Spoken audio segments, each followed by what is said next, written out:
Today we are going to show you how to create a blog posting for your blog on MODX. So the first thing you're going to do is log into your manager, and once you get logged in you're going to click on the little blog icon here in the resource tree. And this is going to pull up your manager for your blog. What you're going to be interested in is right down here. This is going to list all of your articles. You're going to be able to quickly see what's published and unpublished by the nice color combo button here, and you could also delete quickly, view a article, and also edit it. But we're going to create a new article, so we're going to go up here to new article, and this is going to open the page where we're going to fill in all the information for our blog posting. So obviously the first thing is going to be a title. We'll just pretend that we're making a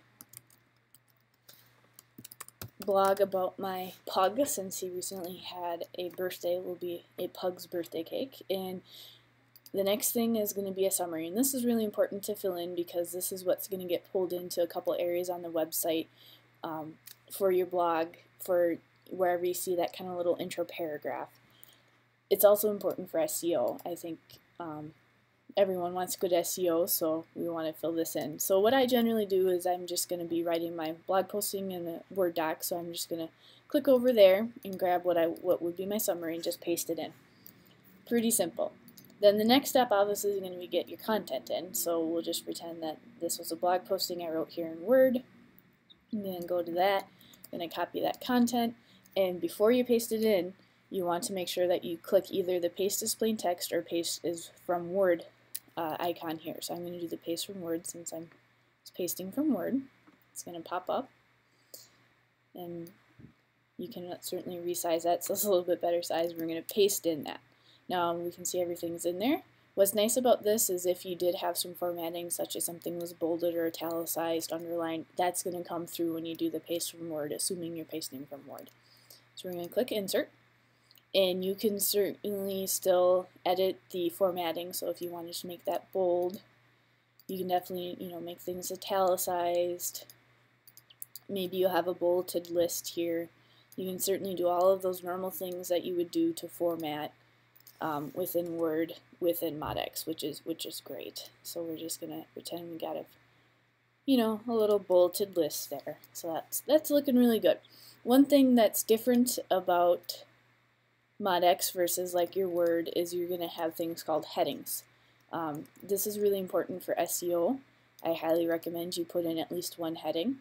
What you're going to do is put in whatever you'd want for your heading, and then you're going to go over here where it says paragraph to this drop down, and you can pick from a variety, heading 1 through 4 or paragraph. We're going to make that a heading 1 because that's the beginning of the thing. And then maybe down here you kind of have a subsection, so we'll just say that's another heading there, and maybe that'd be header 2 because it's not as important as heading 1 and it's lower in the list. So those are really good to have for SEO and also for user experience. It makes it a little bit friendlier to read. Another thing you can definitely do is say you want to link to something, so you're just going to highlight that and go up here to the little link icon. And when you click that, a little window will pop up. There we go.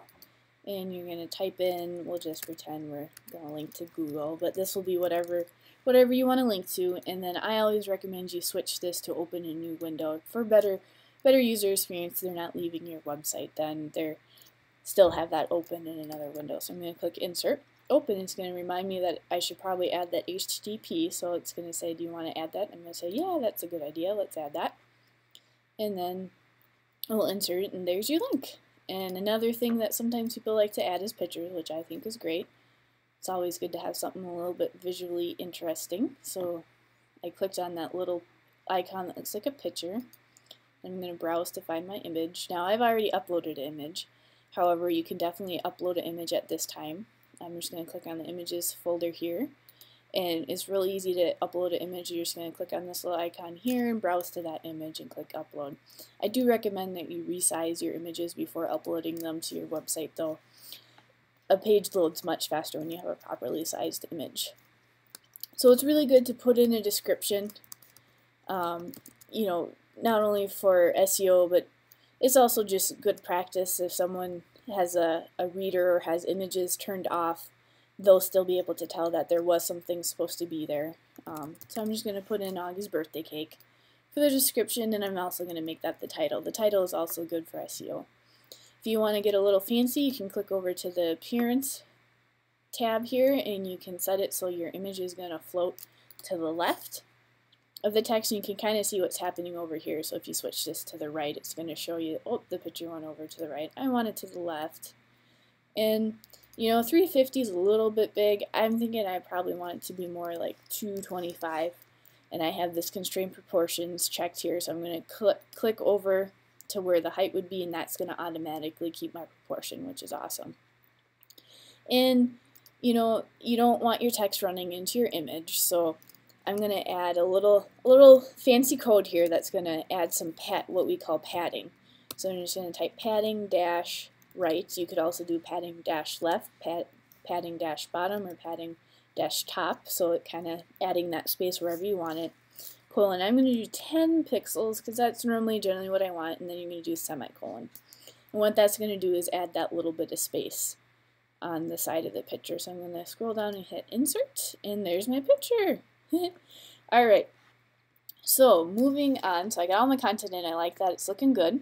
I'm going to move over here to the publishing info box, and here you can do a couple of things. You can either set it to be published right away, and then this will automatically be filled in, the published on with whatever date it is when you hit published.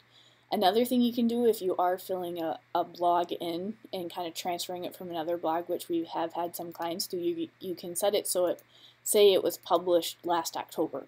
I could set it to say that it was published October 1st, and you can set a time too if you want. Some people have the time displayed, most websites don't. You can also set it to publish in the future. So today is the 28th of January, say I want it to publish on March 30th. You could certainly do that, but you'd want to make sure that you delete that part so the computer knows which one to follow.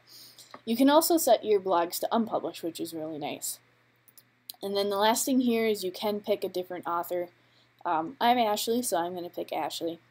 Sometimes this is displayed, it kind of depends on your blog. And then the last thing down here is tags. And tags, some people use them, some people don't. We say it's good to use them because it's kind of a good way for users to see your articles categorized. So you can put anything in for a tag. Just remember that you want to make sure it's spelled consistently. So we're just going to say pug and birthday. So with these tags then, if we had written another article on that had the tag of pug, a user could click on that tag pug when they're reading that article, and then they would see the other articles that are written about pug or pugs. So that's pretty much it. You just kind of get everything in, set when you want it to publish, and I'm just going to delete this because I want it to publish right now, and I'm setting the status to publish. I'm going to click save, and it's going to publish it. And there it said success. And now you can see that it's published because I have the unpublished thing, and I'm just going to click view here to make sure everything looks good. I always recommend that you view it just to make sure. And yeah, that's looking pretty good. You can see this would have been my summary. Some people's blogs doesn't show the summary on the actual blog page. It kind of varies. And then there's my blog. So yeah, that looks really good. Really, really good. So that's how you make a blog on MODX.